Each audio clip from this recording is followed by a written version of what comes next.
50,000 বছরের রাস্তা হবে, যার যার কবর থেকে হাসরের মাঠ। ফুলচেরাতে পুল হবে 30,000 বছরের রাস্তা। আমার উম্মত গুলো কিভাবে রে পায়ে হেঁটে তারা অতিক্রম করবে?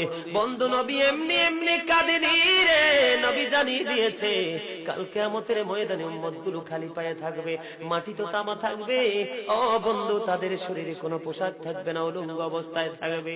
এবং মা আয়েশা প্রশ্ন করলো, গো প্রাণের নবী, জানতে মনে চায় নবী গো, এই যে আপনার উম্মত গুলো উলঙ্গ অবস্থায় খালি পায়ে সবাই থাকবে গো নবী, তারা কি নারী পুরুষ একসাথে? কয় হ্যাঁ, নারী পুরুষ একসাথে। তারা কি কেউ কারো দিকে নজর দিবে না? এবার আমার নবী বলেছে, আয়েশা রে, কেমন করে নজর দেবে রে আয়েশা? বন্যার পানি যেমনি প্রবল বেগে বৃদ্ধি পেয়ে পৃথিবীর মানুষগুলোকে গ্রাস করে ফেলে, কাল কিয়ামতের দিন এই জাহান্নামের আগুন মানুষের দিকে বন্যার মতো প্রবল বেগে ছুটে এসে মানুষকে ঘিরে ফেলবে। এত ভয়ঙ্কর হবে রে আয়েশা কেরা, এত ভয়ঙ্কর হবে আসুরির